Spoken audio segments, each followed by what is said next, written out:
estamos pasando algunas crisis que son muy visibles, concretamente la crisis sanitaria y la económica, de las que se habla todos los días en los medios de comunicación, pero hay dos crisis que son más calladas, son más silenciosas y son más profundas y tienen más alto impacto a largo plazo, que son la crisis la psicológica que acabamos de mencionar, y eso se revela en el estudio, pero también hay una crisis en el sector educativo, una ruptura del sistema educativo global. Y esto Claro. parece que es un tema que todavía no terminamos de medir, y esto es lo que genera el tema de los niños de la pandemia, del que estaremos hablando el día de hoy. En un solo año nunca había sucedido que se declarara una enfermedad como esta. Empezó siendo declarada epidemia en la zona de Wuhan, como ya lo sabemos, alrededores. En el 11 de marzo, que fue la fecha histórica, es el parteaguas en el mundo, es cuando Tedros Adhanom, el director de la Organización Mundial de la Salud, la declara públicamente como pandemia. Claro. Pero pasamos en agosto a un congreso de la Organización Mundial de la Salud, donde esta enfermedad se la declara endemia. Eso significa que es un virus que no se va a poder erradicar, con el que ya nos tenemos que quedar viviendo.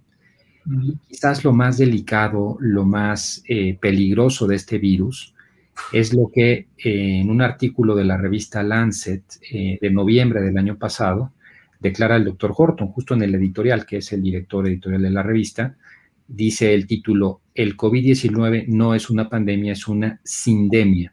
Esta palabra sindemia es una palabra relativamente nueva que se acuñó en los años 90 y que viene de dos prefijos, la palabra sinergia y endemia. O sea, es una enfermedad que no solamente ataca de manera unilateral, sino que genera, inclusive genéticamente, impacta de una manera a un organismo, de otra manera a otro organismo. Es una enfermedad rara.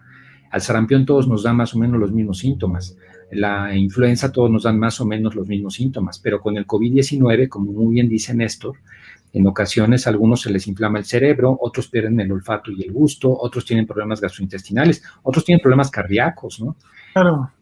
Otros tienen problemas de movilidad. Esta es una enfermedad que afecta diferente, porque no solamente afecta a la enfermedad, sino que genera otras. Y ahora tenemos el gran riesgo global que ha aparecido en la India. Ya en México tuvimos el primer caso del hongo negro, ¿no? Eso es una locura. Que es una cosa terrible. Es una película. En el caso de México, les voy a dar un dato. Apareció una encuesta en marzo de este año, publicada por el INEGI, sobre el impacto del COVID o de la COVID, en el cual dice que 5 millones de niños no se inscribieron en el ciclo escolar actual. Claro. Y el ciclo anterior, que ya iba en México, faltaban 3 meses para terminar. Hay que recordar que aquí en México los ciclos empiezan y terminan en el verano, desde junio, y luego empiezan en agosto. Pues en marzo, que se recluyeron, 1.8 millones no terminó el curso. Esto, la mayoría, desgraciadamente, son niños, y eso pasa en todo el mundo, de escuelas públicas, porque a la gente de menores recursos también hay un efecto de la desigualdad. Son los que no vuelven porque tienen menos posibilidades a la escuela. Claro. Y esto nos hace perder.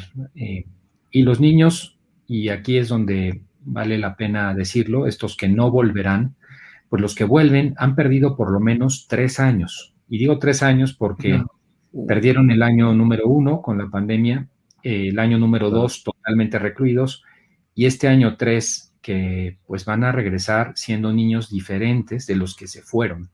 Los niños que van a regresar en septiembre no son los que se fueron en febrero del 2020, son diferentes. De eso estaremos ya profundizando un poquito, pero es otra realidad.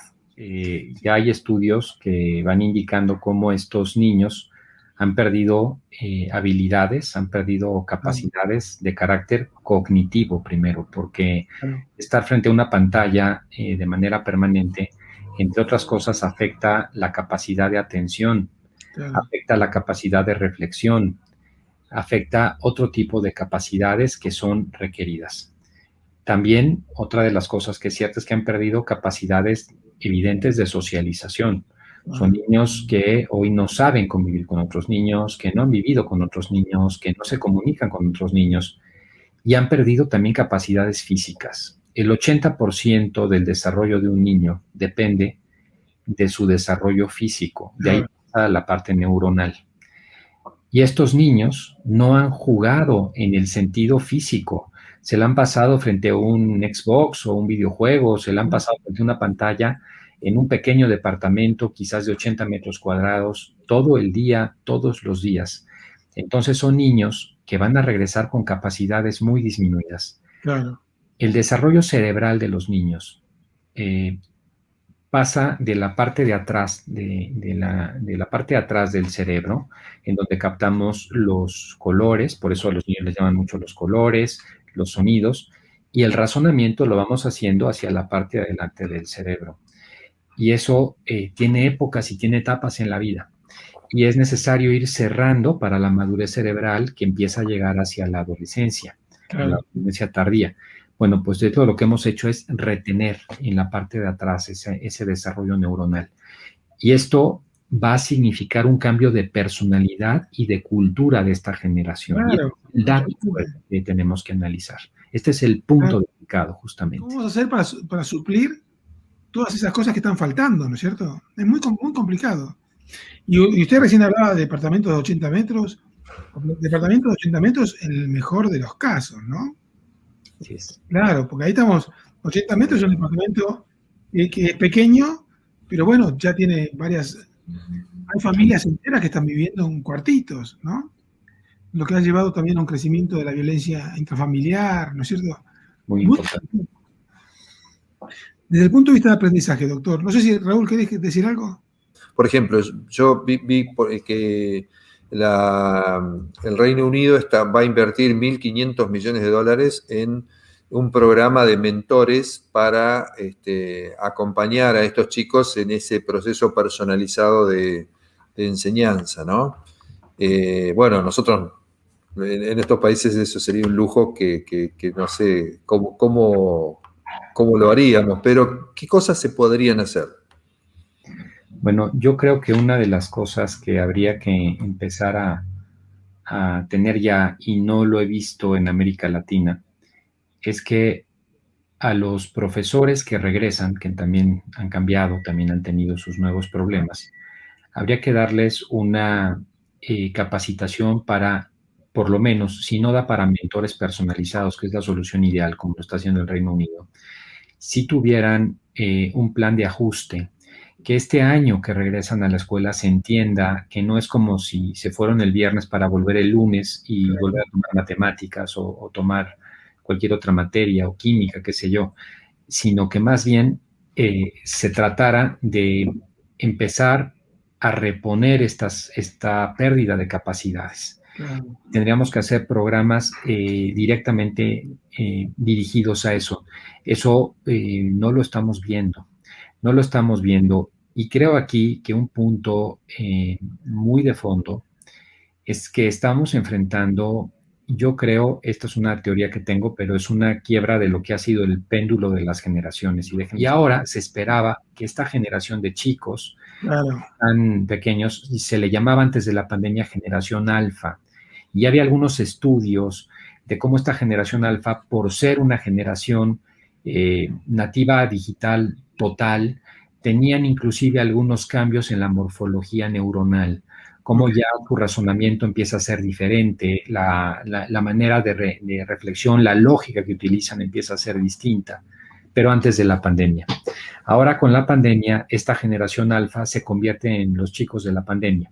Estos niños que le hubiera tocado de manera natural en este péndulo de las generaciones, ser una generación de expansión y que no, ahora es una generación de contracción.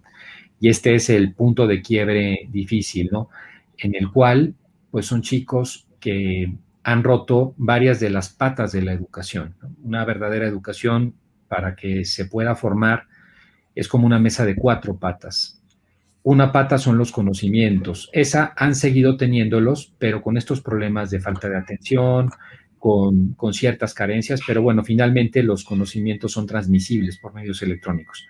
Pero tienen otra pata de la formación que es fundamental enseñar a los jóvenes, tiene que ver con lo que se llaman las soft skills, ¿no? Las habilidades para resolver problemas, cómo te enfrentas tú al mundo. cómo cuando tienes una presión, cuando tienes que resolver algo, eso no te lo resuelven los conocimientos, sino una habilidad especial para hacerlo, que se tiene que desarrollar en el sector educativo. El tercero es este que descubrimos hace 40 años, que es fundamental en la vida del ser humano, que es la inteligencia emocional. Hoy nos damos cuenta, y hoy la tenemos muy tocada, que una persona que no sabe comprender sus propias emociones y las de los demás, difícilmente le va a ir bien en un trabajo, se va a acabar peleando con todo el mundo. Su vida familiar puede ser un caos. Por eso se habla de que el EQ se vuelve más importante que el IQ, ¿no? La inteligencia emocional. Y finalmente, lo que muchos denominan la cosmovisión, ¿no? ¿Cómo ves el mundo? ¿Cuáles son los valores? ¿Qué va primero y qué va después? Y todo eso, que lo podrías ver con cierta claridad, encerrado en un rincón para esta generación, se rompe completamente. ¿Qué es lo que vale y lo que no vale? Esa guía que te va llevando por la vida para tener tus propias ilusiones, tus metas, pues hoy estos chicos no las tienen, ¿no? Y esto sí es algo que está rompiendo completamente esta generación. Qué terrible, ¿eh? Psíquico, o sea, tenemos que entrar a estos niños, a rescatarlos, a reconstruirlos, a volver a construir su andamiaje emocional, porque además las emociones, cuando no son corregidas a tiempo, terminan dañando profundamente la salud. Claro. Pasamos esa cadena que ya conocemos, los pensamientos negativos, el ambiente negativo, cuando domina mi mente y yo tengo mucho tiempo al día pensamientos negativos, lo convierto en emociones. Y las emociones que no se gestionan bien, que no sé poder de alguna manera superar, se convierten en enfermedades. Enfermedades de todo tipo. Entonces, estamos necesitando romper esta cadena y eso requiere un trabajo directo con los chicos, ¿no? Un trabajo de rescate. Hoy, lo de menos es que sepan matemáticas 2 o matemáticas tercer curso. Lo más importante es que vuelvan a reencontrarse, ¿no? Volver a verlos. Claro, porque justamente la matemática, el inglés, ¿no? Historia, eso se puede recuperar porque hay un montón de herramientas. Sin embargo, hay momentos para la madurez, para incorporar nuevos conceptos, y ya somos sociedades complejas, ¿no? No es lo mismo que un chico no esté recibiendo esa instrucción, bueno, hace 20, 50, 100, 200 años, que esté pasando hoy, porque hoy hay un mundo que tiene unos requerimientos, que tiene una complejidad, ¿no? Y bueno, y ya contamos con ese tipo de respuestas, herramientas, ¿no? Habilidades, destrezas, ¿no? Y el hecho de que nos estén desarrollando nos va a producir un hueco enorme, ¿no? Sí. Es un hueco grande. Ahora, yo quisiera también aquí dar algunos puntos que dentro de todo este panorama difícil pueden ser oportunidades para cualquier psicología, para cualquier ser humano. Superar una adversidad incrementa la capacidad de ser felices. O sea, las personas que logran en la vida ser más felices son las que han superado adversidades. Es tener una clara visión hacia ellos y en esto se les puede ayudar mucho con herramientas desde casa y desde la escuela, en el sentido de comprender qué es la felicidad. Y la felicidad, diría yo, porque muchos hablamos de ella, ¿no? Y porque todo el mundo habla de ella, normalmente no hay como mucho consenso a veces de lo que es la felicidad. La felicidad para unos es un éxito profesional, para otros quizás tener cosas y se dan cuenta que al final el camino eso no necesariamente llena a las personas, ¿no? Entonces yo creo que 2 aproximaciones a la felicidad cara a los niños. La primera es, la felicidad no es lo que te pasa, no es la desgracia, es cómo interpretas lo que te pasa, como se puede ver en el caso de Nick, ¿no? Y como se puede ver en tantos otros casos en la vida.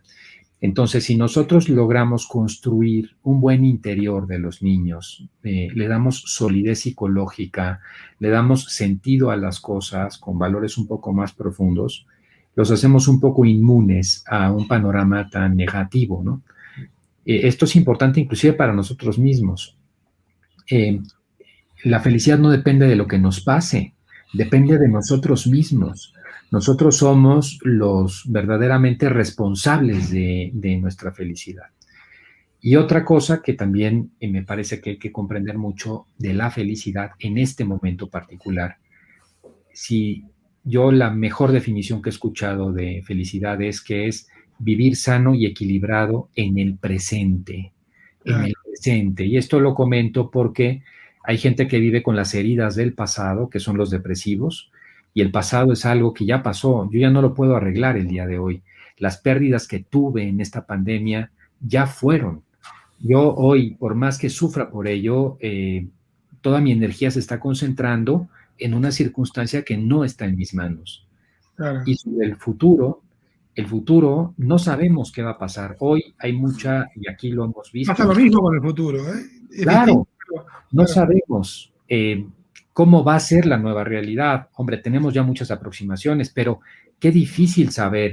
Y si hay una nueva pandemia en 1 año, en 2 años, es que no lo sabemos. Esta pandemia algunos la refieren o la acercan a temas de calentamiento global y esto puede implicar otras cosas. O sea, realmente estamos en un tema. Entonces, vivir con miedo al futuro, eso se le llama ansiedad. Esas son las 2 enfermedades de moda, depresión y ansiedad. Y hay un dato que es increíble. El 90% de las cosas que nos preocupan, el 90% de las cosas que nos lastiman, nunca ocurren. Claro. Sin embargo, las vivimos como si fueran reales Como y si nos fueran. la salud como si fueran reales. Y en esto creo que hay mucho que enseñar a los niños. Quizás la mayor enseñanza que hay que dar ahora de los colegios hacia los niños es ejercicios para posponer la gratificación, empezar a enseñar a posponer la gratificación, que este tema de la gratificación inmediata es central en la formación de la infancia. Y me parece que en este punto es poco a veces lo que estamos haciendo, inclusive desde la casa, ¿no?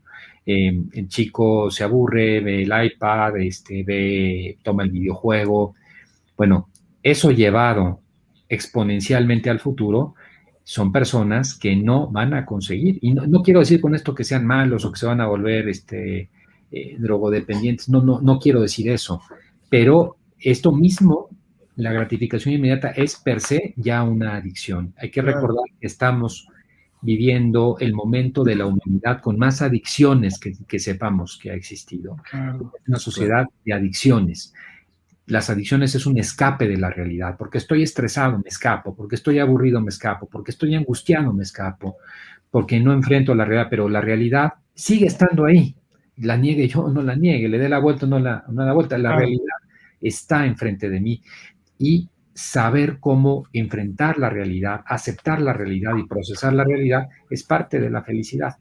Y ese es uno de los temas que yo creo que se vuelve central en los niños, estos de la pandemia. Creo que esto sería bueno empezar a enseñarlo, digamos, ¿no? En las escuelas, empezar a enseñar a los padres, empezar a enseñar a los profesores, a los líderes, esta capacidad de regenerar, pero requiere algo, que me parece que este programa estuvo justo donde tenía que estar, ¿no? Que es reconocer la herida. O sea, reconocer que tenemos un dolor, reconocer que esto ya no es igual que antes y no va a volver y que tenemos que hacer algo para volver a reconstituir esto que se nos fue, no para hacer, digamos, como dice algunos que decían, bueno, un producto que sea antifrágil, ¿no? Que aún a pesar de ese dolor, la próxima generación sea mejor, ¿no? Claro. Bueno, a mí este concepto me encantó también, yo no lo había visto así manejado, el de regeneración, porque además efectivamente es autopoético y tiene la característica de ser el primer concepto que escucho que se contradice de forma directa con lo que hemos tenido ya desde hace tiempo, que es la famosa deconstrucción, ¿no? Hemos venido deconstruyendo desde los años 70, 80 y ahora la regeneración implica una especie de reconstrucción y es interesante porque sustentabilidad es manutención al final del camino, ¿no? Es que las cosas continúen, Totalmente. es que mejoren las cosas, ¿no? Y eso me parece, bueno, pues esta generación, si la vemos así, puede ser la generación en la que nos regeneremos. ¿Qué tenemos que hacer? Ahora, hay otro dato que es muy positivo, que son de esas oportunidades que nos está dando en este momento la pandemia. Es mucha conciencia de aspectos como nuestros límites, ¿no? Aspectos de ciertas prioridades en la vida, ¿no? El consumo a los niveles que lo traíamos, pues no es sustentable a largo plazo, ¿no? En los modelos económicos hay que replantearlos. En el caso de los niños, ¿cuánto vale? Hay un estudio de Stanford muy interesante que dice que lo que aprende un escolar, una persona, un estudiante, en una institución educativa, pues más del 70% lo aprende fuera del aula, lo aprende por el contacto con los compañeros, el ejemplo de los profesores. Hay que recordar que nosotros aprendemos más de lo que vemos que de lo que escuchamos, ¿no?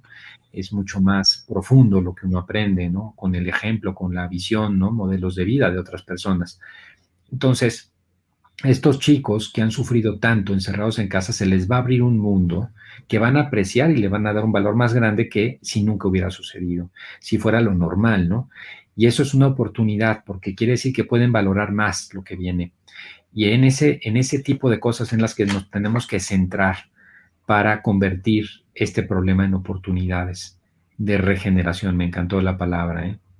Preguntarnos qué sentido tiene, y esto transmitírselo a los niños, qué sentido tiene mi vida, qué es lo que me hace ilusión.